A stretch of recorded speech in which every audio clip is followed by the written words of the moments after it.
Good morning, everybody. Good morning. Good morning. What is going on, everybody? Happy Friday. Hope you guys are off to a great Friday. What do we got here? Friday, June 20th, 8:01. I'm a minute. I owe you guys a minute tonight. I owe you guys a minute this morning. Owe everybody a minute. Thank you very much for being here. We got a great show lined up. Looking forward to hitting on a number of different topics today. So looking forward to doing that. Game 7 coming up. What's going on here in this Pacers Thunder series? By the way, I don't know. I'll get into it, but I feel like my interest level is going the wrong direction. It's going the wrong way. Got a quote here for everybody I'm going to get into. I do have a guest today. We do got a lot of really good topics to hit on. So looking forward to hanging out with you guys for the next hour or so. All right, quote of the day. Successful people start with 2 core beliefs. The future can be better than the present, and I have the power to make it so. All right, successful people start with 2 core beliefs. The future can be better than the present, and I have the power to make it so. Okay, I will be taking some time, obviously, and looking at all the comments today as we go. I haven't looked yet, so as the show kind of goes on, any comments that I feel like will help with the show, kind of add some angles or some contents or some good additional content, I guess you can call it. I'll jump all over that. Let me give everyone just a quick rundown what we got going on today.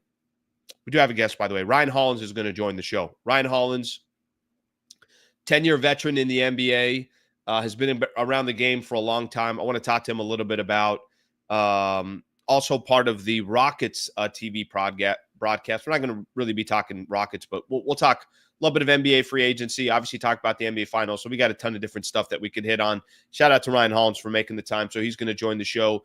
Pacers force a Game 7.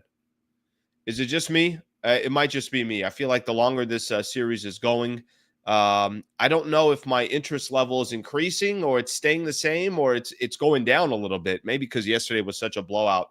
Nonetheless, we got a Game 7 coming up on Sunday. So shout out to both the Pacers and the Oklahoma City Thunder for giving us the best that they possibly can. So we'll get into what happened yesterday, not too much, and then a little bit of Game 7. Man, what a crazy couple of days. You know, I think the new ownership thing is really starting to settle in a little bit. I think now you're starting to read a lot more articles and starting to get a lot more thoughts on just how big of an impact this is going to have on the Los Angeles Lakers. And there really is, I mean, I can't find any negativity to this sale. I think whatever corners the Lakers were trying to cut before, that ain't going to happen. So we'll continue to talk a little bit about new ownership. I thought Luka had an interesting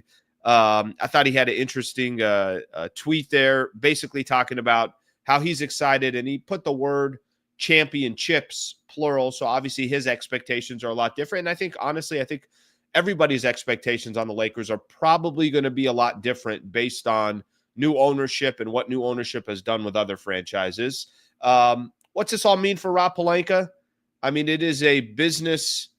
If you look at the way some of these businesses work, a lot of them, people can stick around for a long time because they got friendships. They got friendships within the front office, this, that, whatever the case is. If it's just strictly about getting results, I'm curious what Pelinka is going to have to do to make sure that he's a part of the future of the Lakers. John Collins chatter, a little bit of Walker Kessler.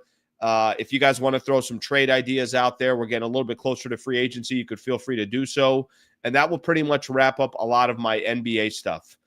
Won't spend too much time on it, but if you were watching the Padres and the Dodgers last night, kind of an interesting scenario to end that game. Tatis gets hit, then Shohei gets hit. Both managers look like they're ready to brawl. I didn't know managers brawl. We'll get into that a little bit as well. We got the weekend preview, and then we're going to call it a day. So I appreciate you guys all hanging out. Thank you for being here. Let's take a quick look at some of the comments from everybody as we get ready to get started here. Okay, let's see what people got. Let's see. Mark Walters bought the Dodgers. 2 years later, he fired manager and brought his own people to the front office, and it took 8 years to win the title. So relax, people. I think the expectations are always going to be there for the Lakers, period. How that's going to affect new ownership, this is a good one. We get back into that a little bit later. Because I think as everybody has their own thoughts and opinions on, where this franchise is and where it's going. this came out of nowhere. I mean, I don't know. I got no idea how that happened, but this came out of nowhere in regards to just overnight. There was new ownership and new change. Good morning, Slee. Alexander, I'm a new member. Happy to join the Sleewa Mafia. Keep up the good work, brother. Thank you, Alexander. I appreciate you, brother. Thank you very much for being a member. I really, really appreciate that. HH says good morning to everybody. Let's see what else we got here. A lot of Pacers people on here. All right, that's what we got here from some of the comments. Okay, let's get things started here. Let's do this real quick because I'm going to have Ryan Hollins going to join the show in about 10 minutes, so I don't want to spend too much time on it. And I could talk with Ryan about it as well when we get to the NBA Finals. I mean, listen, I know there are a lot of people who were not fans of this NBA Finals matchup. I get it. I understand it. To an extent, I get it and I understand it. I mean, if it's good basketball, I'm sold, then I'm going to watch. But I understand the predicament. I understand the situation. I understand that not a lot of people are watching the Pacers or the Oklahoma City Thunder, or there isn't this two huge fan bases that come with those two markets. We're going to a Game 7. So first time since 2016, we're going to a Game 7. Yesterday, I actually really thought this. I thought that the Oklahoma City Thunder were going to win Game 6, and that was going to be it. That was my prediction. I thought the Thunder would win in 6. I don't think too many people were picking anybody in 7, and I don't think anybody was picking the Pacers in 7. So if there are any people out there that thought the Indiana Pacers were going to take this thing in 7, you got a shot, and that's pretty remarkable, pretty amazing. Early on, I want to say OKC took a 10-2 lead, and then I think immediately you start kind of saying to yourself, like, okay, 10-2. Maybe the Oklahoma City Thunder are just going to run away with this one. And then, before you know it, the run that they went on, the Indiana Pacers, a crazy run. I know I think this is literally in a 24-minute span. They outscored the Oklahoma City Thunder 68-32. 68-32. So they win the game 108-91. There really wasn't too much to watch after halftime. OKC never made a run. They were awful to start the third quarter as well. I think they couldn't score a bucket for I don't know how many minutes it was. I know it was a long stretch there. They couldn't get a field goal. Jalen Williams, game before, had 40. He had 16 in this one. Shea had 21 points, had 8 turnovers. Not really that much contributions from the bench. On the other side, we didn't know if Tyrese Halliburton was going to be able to go. Play 23 minutes, contributed with 14 points and 5 assists. Pascal had 16 and 13. You had a number of guys. Obi Toppin chipped in with 20. You had a number of guys that also were in double figures. So you had a lot from the Indiana Pacers. You had very little from the Oklahoma City Thunder. Maybe because the Thunder just knew, hey, we got Game 7 coming up at home. But that's a tough one to sell, to be honest with you. I'm very surprised how bad the Thunder were yesterday. And now you got a Game 7 coming up on Sunday. And you guys have heard the term before, anything can happen in a Game 7. I mean, it's the truth. Anything can happen in a Game 7. So I think that the risk that the Oklahoma City Thunder find themselves in, a 68-win team, a team that I don't know if I'm going to say I'm going to say that they've cruised through the playoffs, because they haven't. I mean, this is going to be the second Game 7 that they've gone to. But the fact that we're here, I don't think anybody expected it, number one. I certainly didn't expect the Pacers to be making this type of a series. I thought it'd be competitive. I didn't think it was going to go 7 games. And the risk now for the Oklahoma City Thunder is, you have one bad shooting night. You could easily just not be in the NBA. That could be it. That could be a wrap for the season. Shai Gilgeous-Alexander, this happens all the time. If in the first quarter he churns an ankle or he's in foul trouble, anything can happen in a Game 7. So I think it's pretty shocking that we got to where we are, that the Pacers have forced the Game 7, give them a ton of credit, give Rick Carlisle a ton of credit. And then, for the Oklahoma City Thunder, you still got everything right in your hands, but there's only 2 scenarios left. Either the Thunder win their first championship, I know came from Seattle, everything else, and they got as scary as a future as anybody in the league and all these draft picks and everything else, or one of the biggest underdog stories, I think you could say, in the history of the NBA, comes back and wins this series. And I'm just talking about betting odds. From a betting odds perspective, the Indiana Pacers were wild, wild underdogs. And here they are now, 48 minutes away from getting an NBA championship. So Game 7 should be exciting. Whether you like the teams, the market size, whatever you wanted to kind of complain about coming into the playoffs, you shouldn't be complaining, or coming into the NBA Finals, you shouldn't be, because they've done their part. They got a Game 7 coming up, and yes, the Thunder will be favorites, but they're probably not going to be crazy favorites. And like I said, anything can happen in one game. You do got a couple people as well that got championship experience. Siakam's got a ring. Rick Carlisle obviously has got a ring. So there's definitely some experience from that perspective as well. Okay. There are a number of different things that I want to get into, and I still got to get into all the Luka stuff. There's some of his quotes and everything else, but I want to read off a couple comments.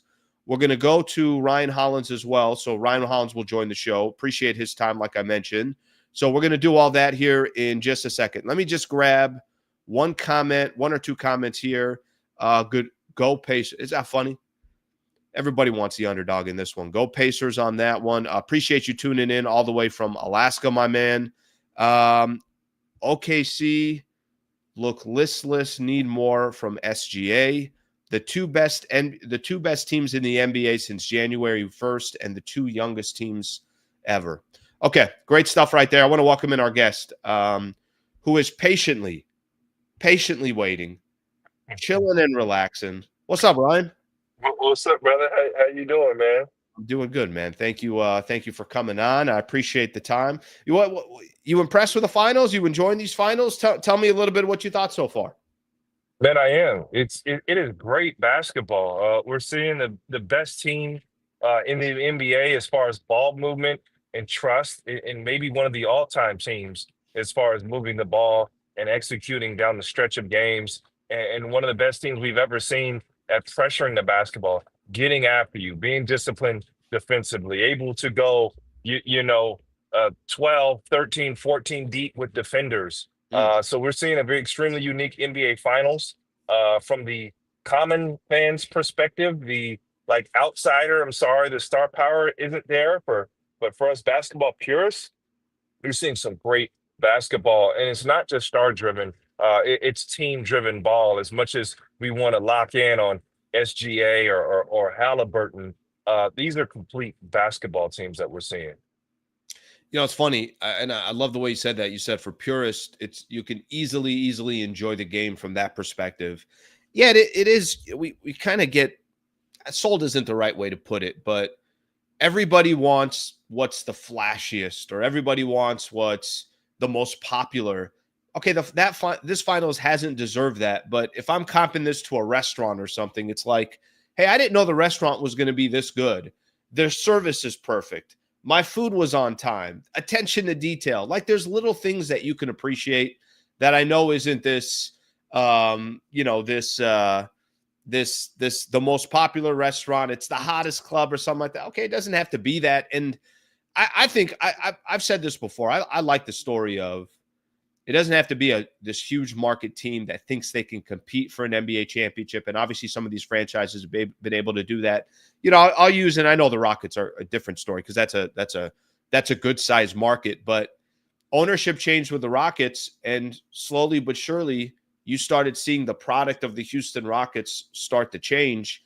I know the Thunder and the Indiana Pacers, their routes of how they got here is completely different, but they found a lot of pieces that might have been small or maybe not have been utilized properly somewhere else, and they're making it happen on their own teams. Well, one thing that you're seeing with the success in the NBA is that team is back and coaching is back. The trend said that, and the players still are more valuable than the coach, with all due respect. You got to have players to be able to win the game. But now, as far as winning, coaches are valuable. You got to be able to go 9 or 10 deep. Notice this, and I feel like Boston did a great job of that winning the championship last season. But this year, you got to be able to go 9 or 10 deep, just rolling out and playing 6 or 7 guys in these big moments, you're getting run off the floor. You're fatigued. So you got to have a lineup and a group that you trust to come out and execute. And those teams are the ones wearing everybody down. Yeah, it's funny you say that. That makes me think of the Lakers right away, right? They just didn't. I didn't want to say it. I didn't want to say it, Alan. Oh no, you should say it. You should say it because I was sitting here thinking this was going to be a pretty decent playoff run, and then obviously it didn't take long for the Lakers to be eliminated, but I think the depth that you're talking about is everything, and they clearly didn't have it, and that was clearly the difference between them and Minnesota. And I think there is something about the Knicks. Did they just run out of gas because they didn't have enough players that they were depending on? Look at kind of some of the paths that some of these teams took. I think a lot of it did have to do with depth. Okay, let me just get your thoughts on this because finals would be Game 7. It's going to be on Sunday. You want to give a prediction? What do you expect in the final game? I think Indiana wins it. Really? I think the tough reason for me to not slide towards the Thunder is they have to win the game on the defensive end. And it's very hard to win a high stakes game on the defensive end. One thing that when they're successful, if you notice, they manufacture a whole lot of turnovers. They get in transition, they get downhill, they're able to score. And I can't believe that in a Game 7 they're going to be able to get out in transition and win with those turnovers. Now, the one thing about Indiana, again, the one thing we want to do is get star centric and say, well, Halliburton don't play well, this, and this. Like, they can quietly win without Halliburton. Halliburton just has to show up when needed. And I think that's what's unique about this team. Halliburton's instincts are second to none. He's not going to wow you with his strength. He's not going to wow you with his speed. He just knows how to play the game of basketball. I heard a comparison to him of Jason Kidd, and we thought that was going to be Lonzo Ball. It may be Halliburton. Now, obviously, earlier in his career, he shoots the ball at a much better clip than Kidd did when he was younger, but he's got the speed and he's got the size to see that skip pass, to see the behind the back, to kind of bait the defense and make a play. So he's an unbelievable passer, and he just makes a lot of plays, and his size allows him to see over the defense. Yeah, it's a good example because if I told you yesterday, if I said, hey, Tyrese Halliburton's going to have 14 and 5, and the Indiana Pacers at one point are going to be up over 30 against OKC, you'd be like, yeah, that math just doesn't work out. But I think that's the point that you're making is Tyrese can just have a timely game. He can have, we'll see. Listen, I think they are.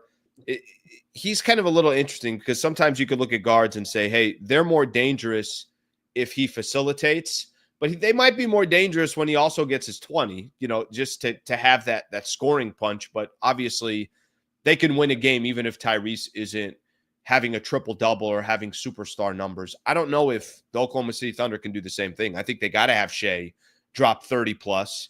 I think they probably have to have Jalen Williams have 25+, maybe close to 30. So we'll see how Game 7 plays out. But I like it. You're going for the road team, going for the Indiana Pacers in this one. What'd you make of a couple days ago? And I'd love to get your perspective on this because you're an NBA player for 10 years. So you got a chance to see how a lot of franchises work, how the NBA works. You've been around the game for a long time. Front offices, just kind of you go down the list of all the stuff. The Buss family sells a majority stake of the Los Angeles Lakers, and they sell it to an ownership group that has had incredible success so far, at least in the sports landscape, specifically the Dodgers. What are some of the things that went through your mind right away? End of an era. You got to think, like, for as long as I've been alive, the Buss family had owned the Lakers. And a little bit of fear of the unknown because you saw what went on over in Dallas once their ownership came in, and it was very clear there's new ownership here. The way things were done before will not be done the same way. And the one thing that I've always admired about the Buss family, and I believe, this is a former player's perspective, they do it right. They keep it in the family. They take care of their own. And I believe when you played for a franchise, when you put in the work, take care of your former players, take care of your guys. Like the Lakers take care of their guys. They keep it in the family. And there's a value in that. And those are the things, in my opinion, that should be done. And I hope that tradition continues onto the coaching ranks, onto the the front office. Those relationships are intact. And I believe there's a strong value in that in an organization as far as building culture. Though that's the culture that they built. um Obviously the value is off the charts, and I'm intrigued. I do believe it's in good hands, don't get me wrong.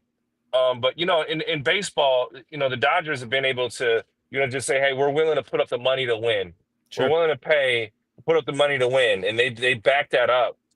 That same strategy doesn't work in the NBA. Mm-hmm. Sometimes you got to be willing to tear it down. You got to draft properly. There's a process that you have to go through sometimes, and it's hard to, because it's set up like that with our cap and the tax. It's hard to roll on sometimes and keep it going. San Antonio couldn't keep their legacy going when Kawhi Leonard said, I'm gonna break the chain. I'm not gonna be the heir apparent.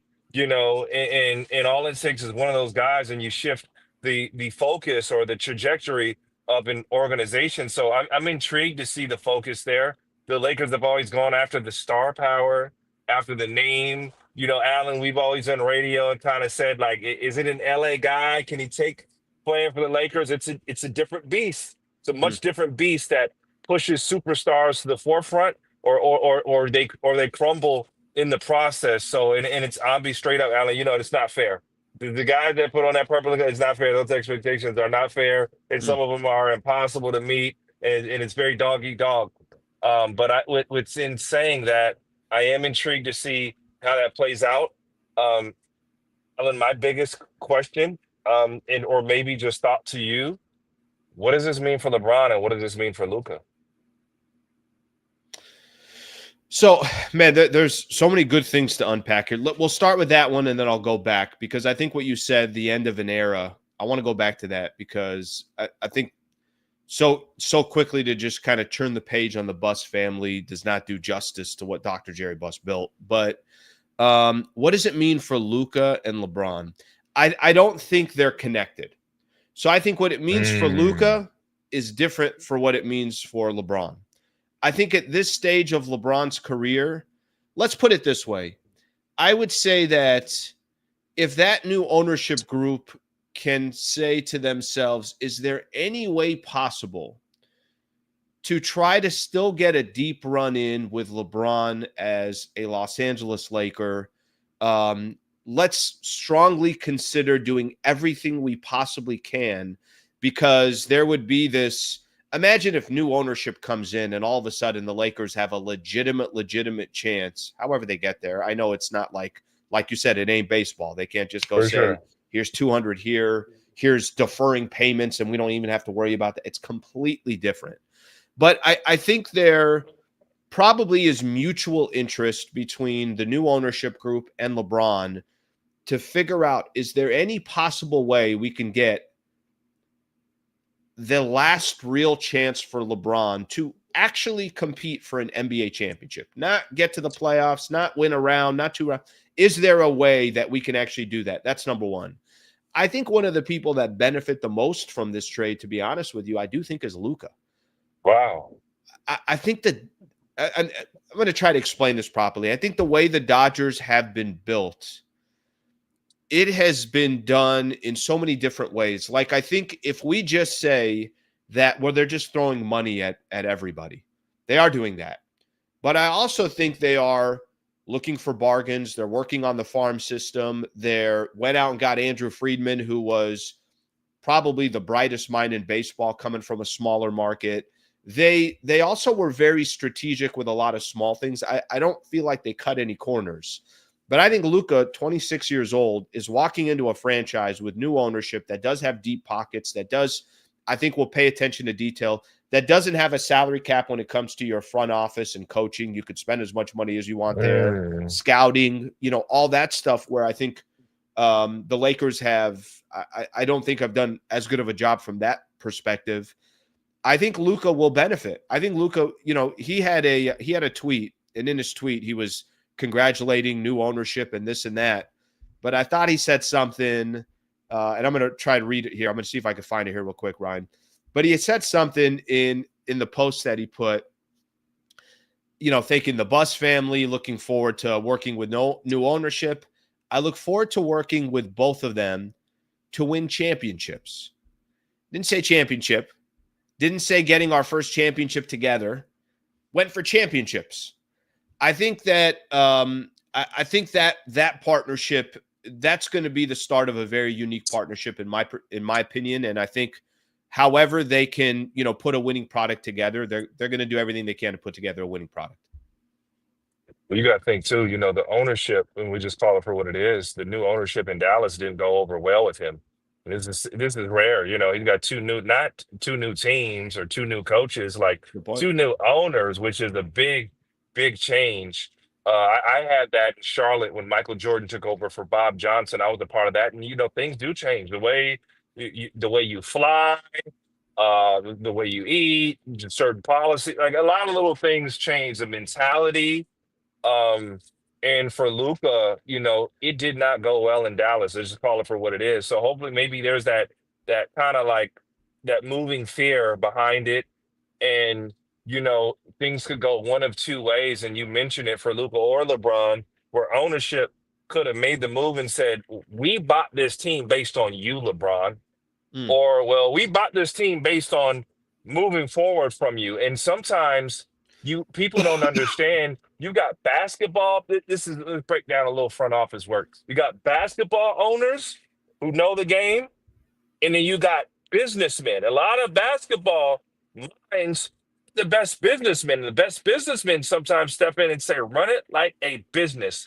I got charts and graphs and analytics that say win and make me money. And they don't understand any language outside of that. Now, the Bus family understood championships and players and relationships. Those relationships aren't always the same, and they see it as an investment. They want their what? They want their ROI, return on investment. So it's going to be extremely unique to see how that process ends up being taken forward. And they could say, Luka, well, we paid based on you.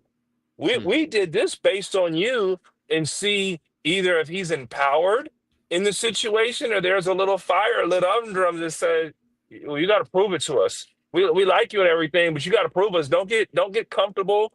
We saw what went on in Dallas. So I'm intrigued, and I only throw that out, not that I know any information, but I just know there's different ideologies that people don't understand, the mentality that goes in, because somebody's been sitting back. They've been watching. I don't know, safely assume, right? They've been watching Lakers for a long time, right? Mm-hmm. And go, we do this, we do this, we do this. Okay, it's lucrative. It's this, like there's a process before they made that type of an investment, and there's a mindset that they're going to go in with. And I'm intrigued to see the type of ownership that we'll see. Yeah. By the way, I like the, what you were saying about how business has been done. I was born in '82, right? So all I know is the Bus family owning the Lakers. I don't know anything else. And clearly watching the way they did business, and it is no question about it. I think sometimes to their strength, sometimes to their weakness, it's a family-run business. And I think you pointing that out is 100% true. I don't look at the Dodgers and say, hey, this is a family-run business. No, I look at it. I look at it as, I've made these comps a lot. It's a Fortune 500 company that wakes up every single morning. The suits come on.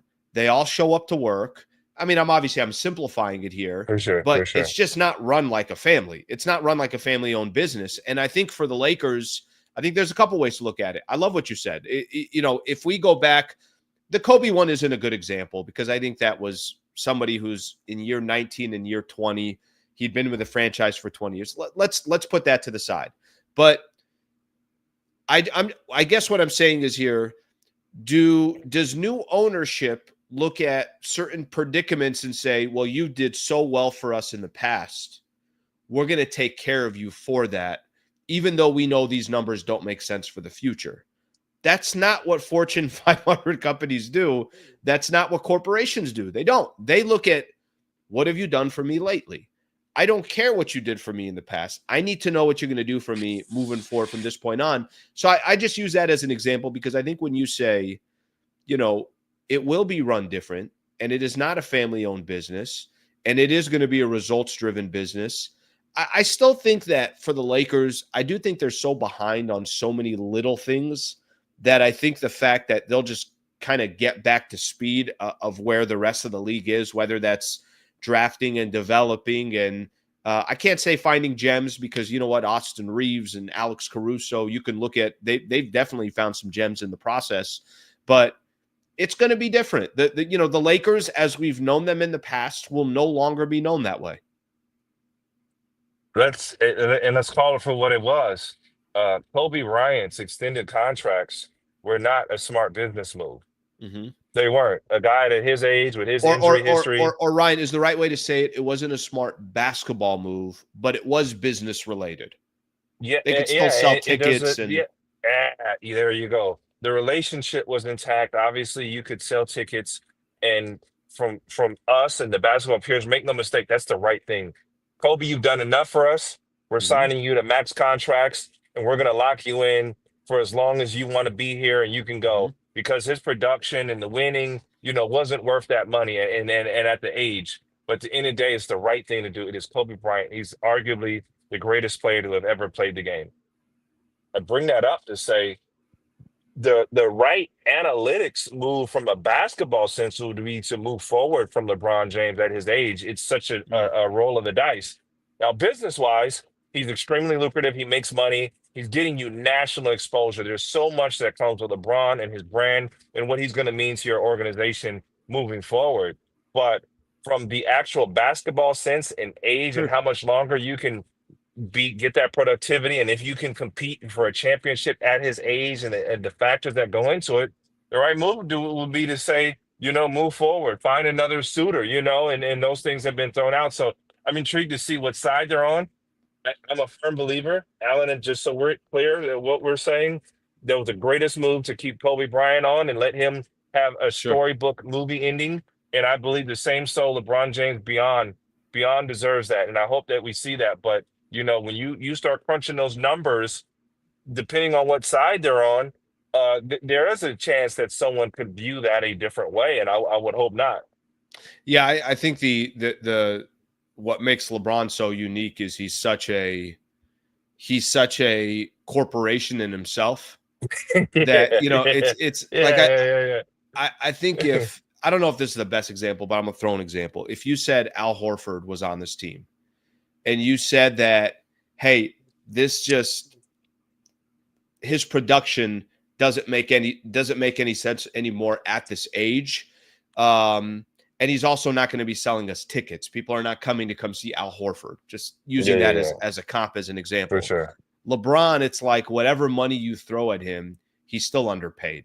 And maybe that corporation is basically saying, we're going to take advantage of this until it's completely done because we know it can't last forever. For sure. It could be as simple as that. I'm curious as I kind of, and I want to hit on some other NBA topics, but I'm curious from your perspective and how long you were in the league, what for maybe more of a casual fan out there, or maybe somebody that just, they're not paying attention to front offices and ownership. They're just paying attention to what the product is on the floor. In the big scheme of things, how imperative is the right ownership? The balance of wanting to win and make a profit. It's not just, too balanced one way or the other. Just how imperative is it to have the right ownership? Ownership stands, it's 100% of the solution or 100% of the problem. The reason I say it's a long-term reasoning. If you're not knowledgeable, you have to get out of the way as ownership. So in a lot of times, the owners, they are the final say. No matter what you say, they are the final say. They've empowered the president or the general manager or the coach to make the plays that they make. And what happens is when the owners get too involved, you can feel it because some of those things are personal. Some of those things aren't, necessarily basketball moves, or maybe not even necessarily business moves, so to speak. So I'll give you the example of Mark Cuban. Mark Cuban was not a basketball guy when he took over for the Mavericks. He was a fan, and he Hmm. had a true passion for the game. Mark Cuban, in order for the Mavericks to be successful and for him to be as hands-on as he was, he learned the game of basketball. He studied it like business. He founded Synergy Sports. He looked to get any advantage that he could get in the game of basketball. And what he ended up doing is he grew the Mavericks to a spot where they could be NBA champions. And you saw the work that Mark put in. Now there's certain owners that also step back. Hey, San Antonio, their ownership steps back and lets RC and Pop run the show. And Mm. they were able to be successful. The synergy within an organization is also important. Look at the Denver Nuggets. You had coach on one end, and I don't know anything. I'm speaking outside of what just we've heard. I'm not pointing fingers. I don't know. I don't have any previous information. But the president, the ownership said, well, we can, or the president said, hey, well, coaches on one side, GMs on one side, but we'll fire both, But someone empowered them to be their different beliefs. Everybody's got to work on one accord. You can't have multiple chiefs and not enough Indians. There's a hierarchy, and just simply putting it short, ownership needs to be able to step back. Now, maybe there's something that I don't know wrong, or maybe I'm not privy to certain conversations or who's this person's guy or that person's guy. But even the firing of Tibbs and then not having like a B plan, to me, that was Sure. someone making an emotional decision. I don't know if ultimately that was Dolan. I can't speak to that, but you did not see synergy within the organization within that when that move happened. So those are little examples of good and the bad. Yeah, I love the first thing you said there. They could be 100% the problem or 100% the solution. That I mean, that's as strong as a stance as you get. They're not 50% important. They're not 80% important. Ownership is everything. I'll give you a quick one, Alan. When I get in the car with an Uber driver, the Uber driver just asks me, he says, what type of music do you want to hear? I say, you put on what makes you feel the most comfortable. You Hmm. want to know why? You got the most important job in this car. You're driving. I need you feeling amazing. You want to answer the phone? I want you comfortable. You know what I'm saying? Just don't Because watch a movie or something, Just play some music and let's get to our destination. I'm the owner of the ride. I paid for the service, but Mhm. guess what? I need the professional or the Sure. person doing the service to be working at their best. That's the best way I can put it. Okay, so we got last time you and I connected. For those who know, Ryan Hollins, obviously a vet in the league for 10 years, just around the game of basketball his entire life, and then also does a phenomenal job as part of the broadcast team for the Houston Rockets. Um, when you and I chatted a while back, you were very, very high, as you should have been, on the Houston Rockets and their trajectory, and they end up closing the season on a number two seed in the Western Conference. Lakers finish off the season strong. They close out at a number 3 in the Western Conference.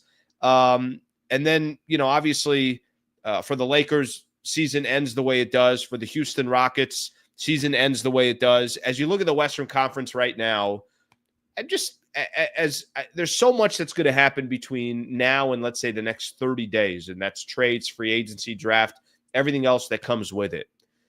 I'm curious just on your squad, how do you feel of the position of the Houston Rockets here kind of going into the free agency period?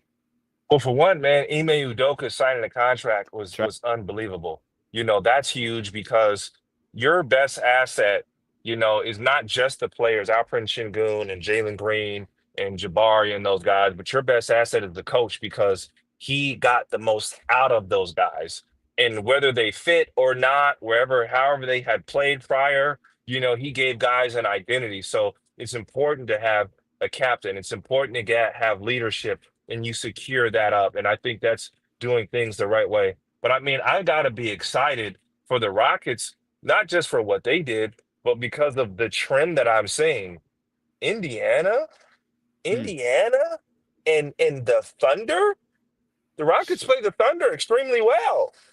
If this is the next space of the NBA, this is where it trends. I'm looking at the Houston Rockets and saying, you're right in the thick of it. You guys split the series, if I'm not mistaken. It's a beatable team. It's a beatable team. And by the way, clearly beatable too of these. And I said this right before you came on. If you go to 2 game sevens in a finals run, you're beatable. I mean, and by the way, that's not even taking anything away. My point is that they're not smashing teams by 25. It's not Kevin Yeah. Durant with the Golden State Warriors where you feel like you got no shot. I'm sure there's a lot of teams in the East today that are saying to themselves, guys, we're not that far from a championship. And I'm sure there's a lot of teams in the West saying, we think we could compete with the Thunder. That's not a crazy take. Once upon a time when I was doing First Take, one of the things that I said is I couldn't stand the Golden State Warriors, not because how great they were, not that it wasn't fun basketball, not that I want parity in the league. I think star power was good, but because they were forcing so many other organizations to tank. Teams were coming out, Alan, and they We don't were got a looking shot. at their rosters and they're going, blow it up. We're not making no real move right now. We're not competing. Now, the Houston Rockets, shut up, my Rockets were Sure. like, go pound for pound with them. Okay. Take them to a game 7. We are right. If they're the top dog, we are right there. We have a group that we feel like can compete, and they did. But I bring that up to say, man, you're looking at the Thunder and the Rockets, they're right there. So you gotta feel very confident in what you're seeing. And I'm not poo-pooing the Thunder, but I'm looking at my group and saying, as there's evaluations going on within Rafael Stone and front office and everybody, they're saying, man, look at their success. We're right there, and just not adding a piece if they do or whatever they choose, adding the right piece. And like they didn't go out and make monster moves, and they just continue to improve. So I think just the gold and the way that we're learning that you win in the NBA is different. And I look at Houston as being one of the teams that's right there in the mix, man. What do you think can put the Lakers in? It's a couple of different ways to look at it, but God, they finished the regular season so well. They lock up a number 3 seed. There is momentum. Everybody knew they didn't have size. Everybody knew they didn't have, what they really, really needed probably to make a deep playoff run, but they were able to make it work in the regular season. And then 5 games in, they're out. The playoffs are over. What can make the Lakers dangerous? I mean, what kind of offseason needs to happen to the Lakers to where you look at them and say, okay, you know what? Now we got to take this team. I know you'll take them seriously either way because it is Luka, because it is LeBron. For sure. But like you mentioned, got to have a team. This ain't golf. It's not tennis. It's not one dude that can do it. Depth. They have to have depth. You can't run Luka into the ground. You can't run LeBron into the ground. And it's tough because those guys kind of they play their minutes off a rhythm. They work their way into the game. It's a routine. And I think you're gonna have to redefine yourself and be able to punch it.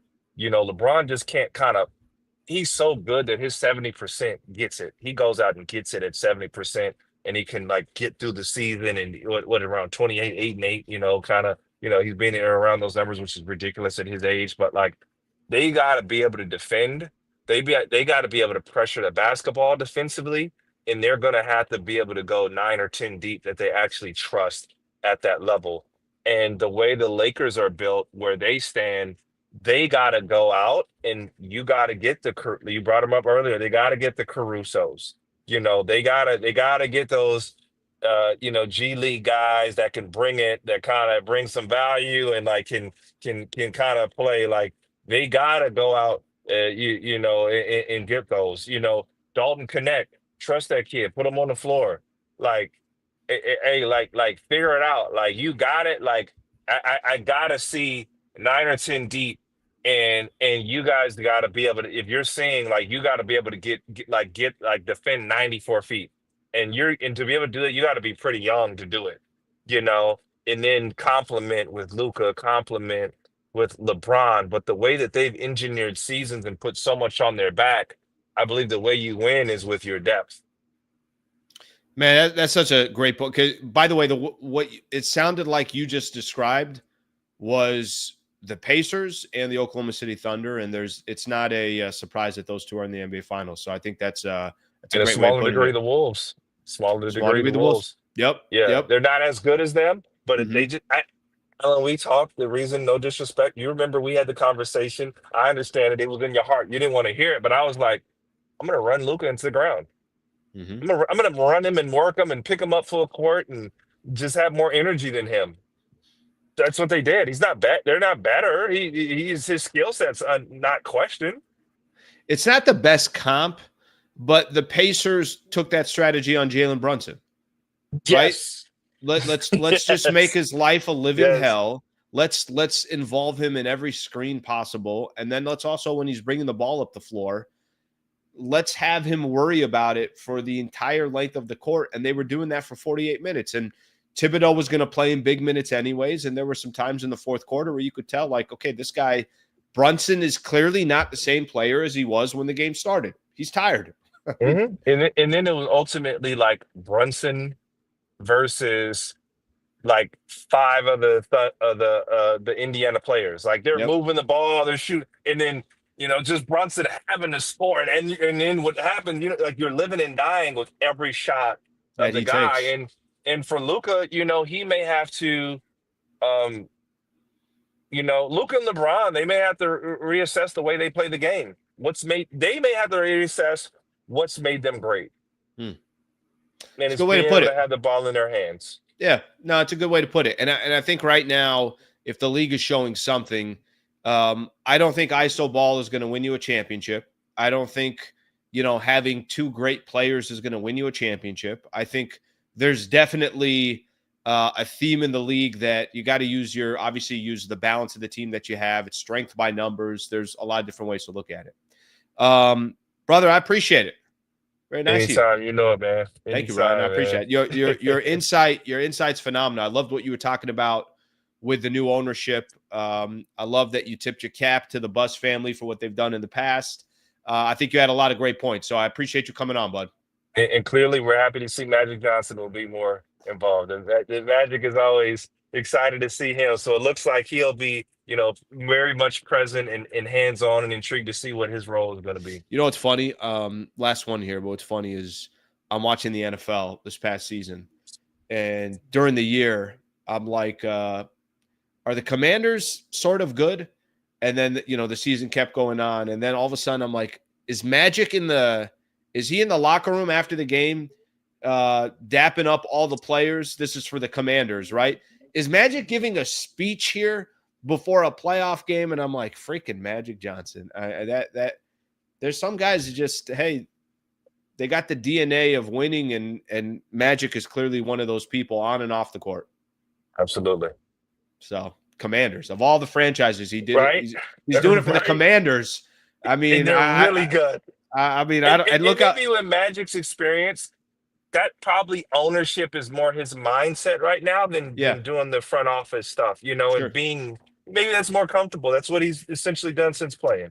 I feel like he's the type of guy at this stage. It's like, look, I'm going to make the moves to try to, change the infrastructure, the mindset, put people in the right position. And like you said, I'm going to get the hell out of the way. So, yep. All right, brother, great stuff. Enjoy your weekend. And thank you for the time.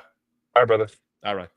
That is Ryan Hollins right there. All right. We'll see what eventually happens with his team in the Houston Rockets. And obviously, him giving his insight on so many different things, including the Lakers and everything else.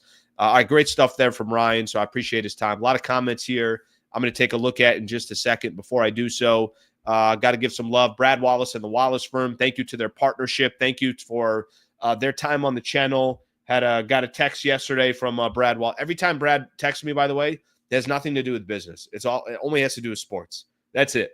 Okay, so if you are a family member has run into a situation, it's a serious injury, it's a wrongful death case, and you're trying to figure out what the heck do I do from here? I don't know what to do. I don't know.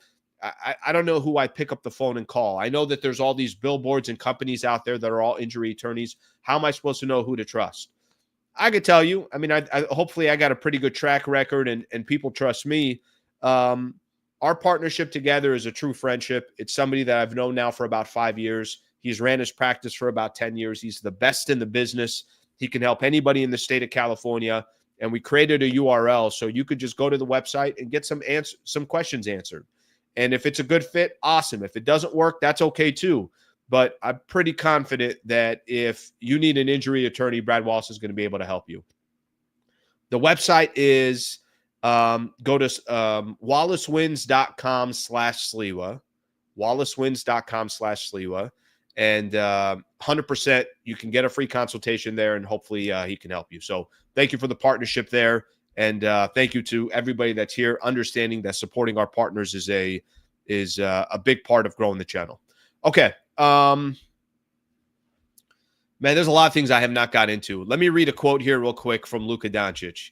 Luka had this quote yesterday after ownership change, and we started getting a little bit more details. He put this out on X. The Lakers are an amazing organization. I'm looking forward to meeting Mark and excited about the future.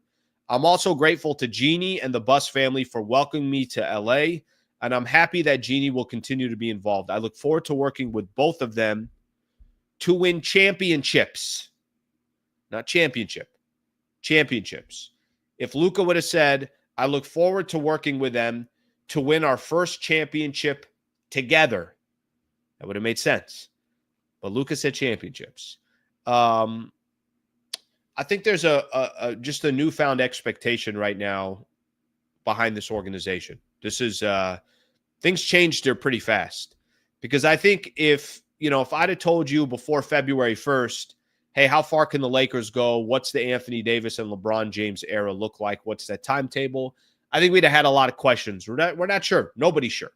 Maybe they can make a deep playoff run. Maybe they're out in the first or the second round. How much longer is LeBron and Anthony Davis? Is that duo going to be together? A lot of question marks. Okay, Lakers trade for Luka. Obviously now a completely new chapter begins. But I think what happened on Wednesday was one of the biggest days in Laker history, and Lakers have crazy history, but I do feel like it's that significant. When I hear Luka Doncic say championships, when you hear Brian Windhorst say that, hey, this is bad for the rest of the league in the sense that other teams out there get ready for some different, this is going to be a different Lakers brand. When you hear that the Buss family was run like a family, right? It's a family-run business. This ain't a family-run business anymore. And the amount of money that now is going to go into all the other things that don't have a salary cap are just as important to what you do with the players that you have on. Scouting is important. Drafting is important. Developing is important. Head coach is important. Front office is important. All those things are obviously very, very critical. And there is no salary cap on any of those things. So what the ownership group does from there. But I think for Luka, I think Luka benefits the most of anybody here. Luka is a player that got slapped across the face at the trade deadline, was told he was too fat and he can't stay healthy and his future is going to deteriorate. He's going to want to win. And now he's on a franchise that not only is one of the most prestigious franchises in all sports, but he's a part of an ownership group where, frankly, all they do is win, or their intention is only to win, and they'll put the resources towards it. So I think that's going to be a very kind of interesting wrinkle that comes with it. I wrote one thing on Pelinka.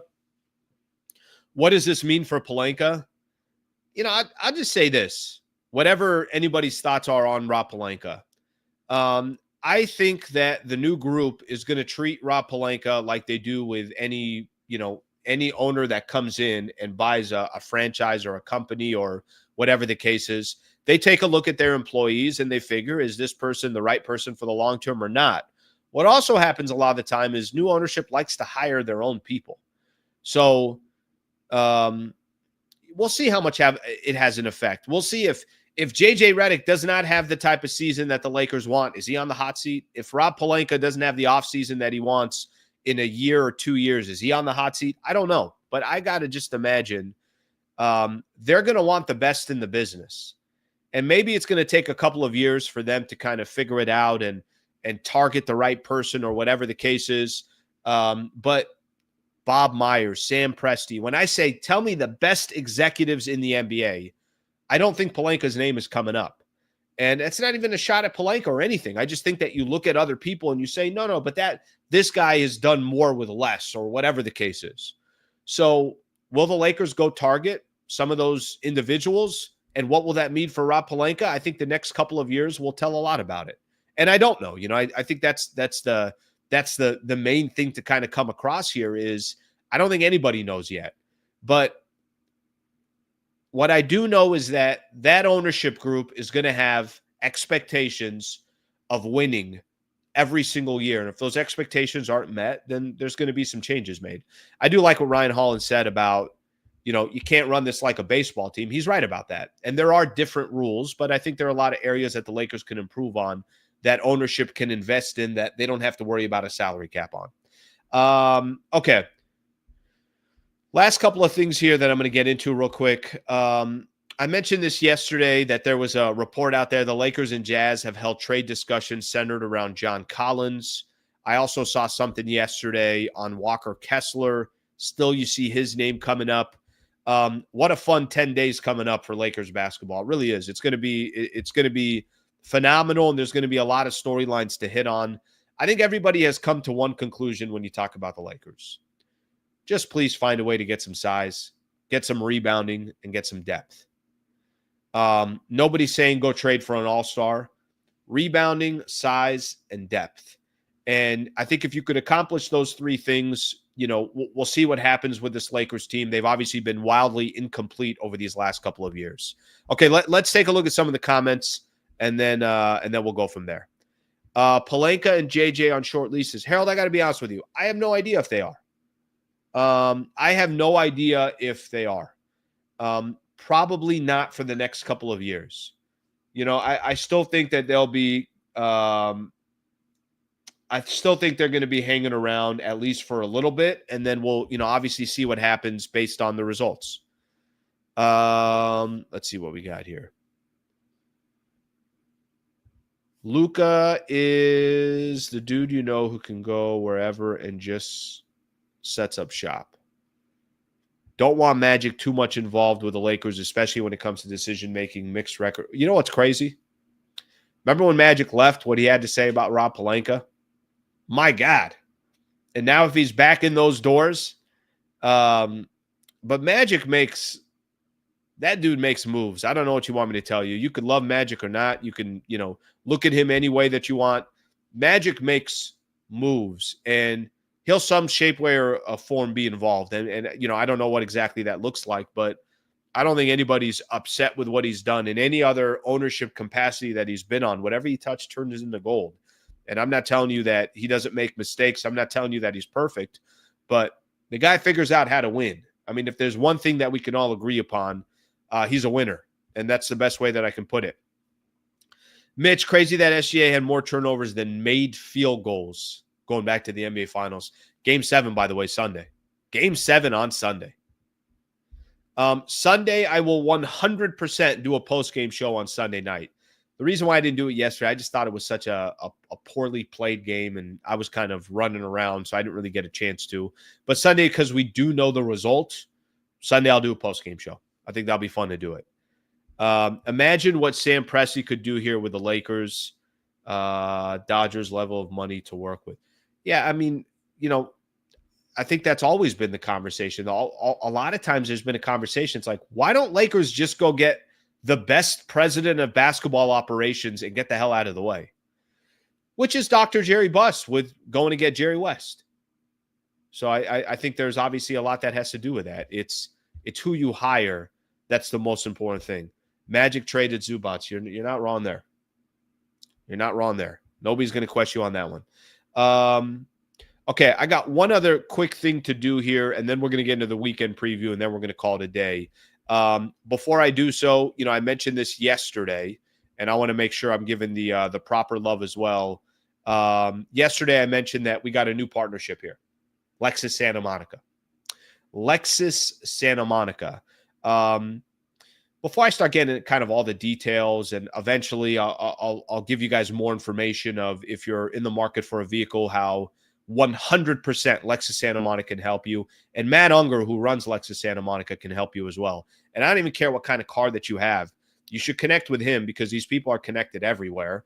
But here's my partnership with Lexus Santa Monica. I bought a car from them. This was a little while ago, and I've had my car for about 7-8 years now. And I've driven Lexus. The last 2 cars that I've driven have been Lexus. I'm a firm believer. If you want luxury and reliability, it's Lexus. I'm a firm believer in that. My mom has a Lexus. My sister has a Lexus. I'm just a big believer in the brand.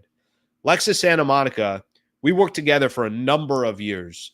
The person that runs that dealership, Matt Unger, him and I have been friends for a very, very long time. So I'm excited to, start bringing partnerships into the channel that actually have some real connections, that I'm not just telling you guys, hey, go reach out to this company or this person, and it's completely blind, or I don't use the product or something along those lines. If you're in the market and you need a car, maybe you're currently in a lease, maybe your lease is about to expire, maybe you've been driving the same car for a long time. I'm a long-term guy when it comes to cars. If you're looking for a long-term plan, I will just tell you there's no better car to have than a Lexus. They got a pre-owned lot across the street as well, so you don't even have to buy a brand new Lexus. You could buy something 3 years old, which is basically brand new because Lexus lasts forever. LexusSantaMonica.com. They're obviously here promoting the 2025 all-electric Lexus RZ. Go to LexusSantaMonica.com. Just like I've said before, if anybody wants a personal introduction to the owner/GM of that dealership, Matt Unger, I will make it. And if you're out there looking for some type of a car deal, start with Lexus. It doesn't matter what model that you have. He knows everyone in the business, and I'm sure that he can help. So LexusSantaMonica.com. Okay, I don't know if you guys were watching some baseball yesterday. Towards the end of the day, I was watching the Padres and the Dodgers. I don't even know why I'm watching anymore. Before I get into what actually happened, I'm just going to, first off, just say a couple of things here real quick. The Dodgers have just absolutely owned the Padres this year. Obviously, we know what happened in the playoffs last year. They won the final 2 games. So the Dodgers mentally have entered the headspace of the San Diego Padres and have owned them. And I think the Padres, after they won yesterday, I think they've won 2 of 7 games so far. So they're 2-5 against the Dodgers so far this year. But that's not why I'm bringing this up. Kind of interesting what happened yesterday. Tatis up at the plate, gets hit.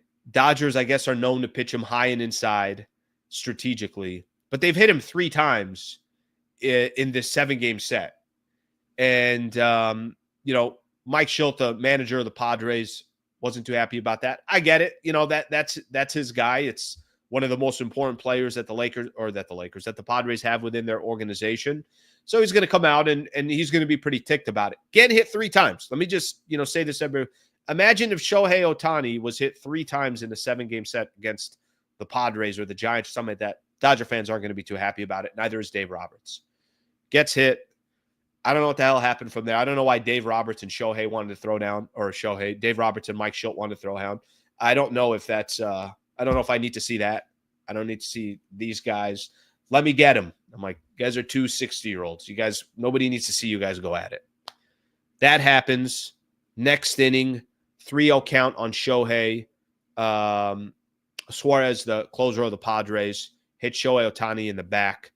Shohei, pretty baller, was like, no, I get it. I understand it. I was probably going to get hit. Tells everybody at the dugout, why don't you guys just chill over there? Let's not make this a bigger deal. You don't see that very often. Usually you see guys, making a big deal about things.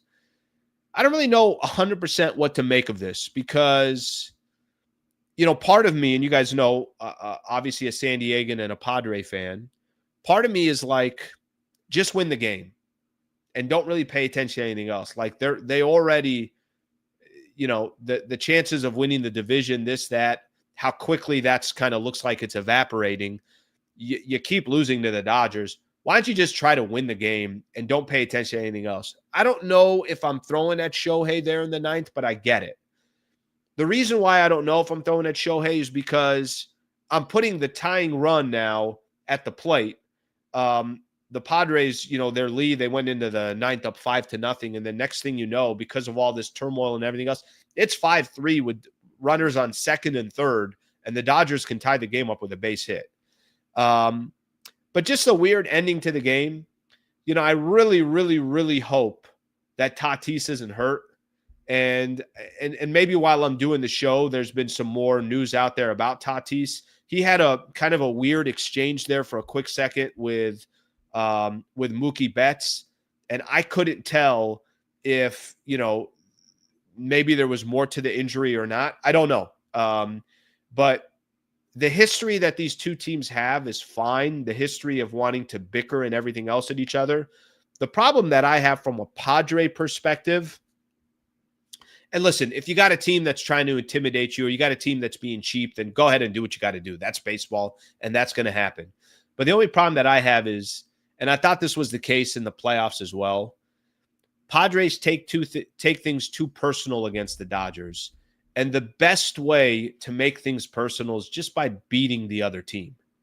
All the extra stuff, I don't think is going to make, the Padres a little bit closer to beating the Dodgers. The best thing you could do is just beat a squad, and then the other squad just can't say shit. I mean, that's really kind of the reality of it. I hope the Dodgers are not trying to throw at Tatis. I get the high and inside, but you got to also make sure that you're not hitting players in the, on the wrist and the hands and everything else. And we'll see how it plays out. I have no idea how it's going to play out, but I just know that, yesterday it was kind of interesting to watch how it was all going down. But at the end of the day, if you're the Padres right now, all you're trying to do is win, and not to win the division, but to just make it to the playoffs and see if you can have another shot again. We'll see how it goes. I understand that there's a, I don't know if you want to call it rival. I don't know what the hell you want to call it. I understand that these games mean a little bit more than maybe they mean for others. I know for the Padres, it means a lot more than it probably does for the Dodgers, but let's just try to, get W's if you're on one side, and if you're on the other side, I hope nobody's kind of trying to do anything cheap to try to hurt another squad. I'm going to assume that that's not the case. That's not the case. We'll see what happens. Let's see what we got here. Peter, Slee, Tatis dives into the plate when he's batting. Also, that rookie guy that was pitching wasn't trying to hit him. I think, Peter, the issue was he's been hit 3 times in a short amount of games. I think that's it. I think if that was the first time that he was hit, I don't think anybody's saying anything. I think the fact that he's been hit 3 times was the problem. Let's see what we got here. Padre fans are too emotional. Could be right. By the way, I don't think it's a bad thing. I mean, if you have no emotion, that means your team has done nothing for you. I'd rather have the emotion, and if heartbreak comes with it, it comes with it. Let's see what else we got here. Saying how many times was Tatis hit? I guess it was 3 times in like 4 games, something like that. All right. Some people disagree, agree. It's all good. No problem either way. Okay, last thing I got here, and then we're going to call it a day. Last thing I got here is just the like we always do here on Fridays.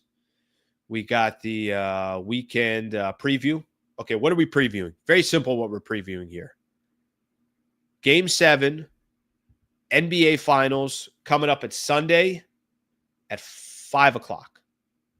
All right, so that's the 100% the I think the thing that we're all looking forward to. If you guys want from a baseball perspective, I've kind of done this really since Major League Baseball started. We'll give you guys a couple of the series that are coming up, specifically in the NL West. All right, what does everybody have? Padres are starting a 3-game set against the Royals. They got to get back to winning. They're struggling. Who the Giants got, see who the Dodgers got. Giants are playing the Red Sox. How about that? Devers gets traded to from the Red Sox to the Giants, and then they start a 3-game set. And then the Nationals are playing the Dodgers. I think Shohei is pitching on Sunday in that one as well. So gives you guys a little bit preview of what we got going on for the weekend. Of course, the weekend preview is presented by the Wallace Firm. If you or someone you know is in a serious situation, reach out to Brad Wallace and the Wallace Firm to see how they can help. For more information on how they can help you, go to wallacewins.com/Sliwa or click on the link in my description. All right, my people, I think that's what we got. People here hoping for Pacers in 7. That's going to be a fun game. I'm shocked that we have a game 7, but we do, so it'll be fun. Thank you very much for being here. Shout out to Ryan Hollins for taking the time. That was awesome to get a chance to talk to him. He's always so nice with his time, so appreciative to have him kind of incorporated into the channel as well. So it was great to see him.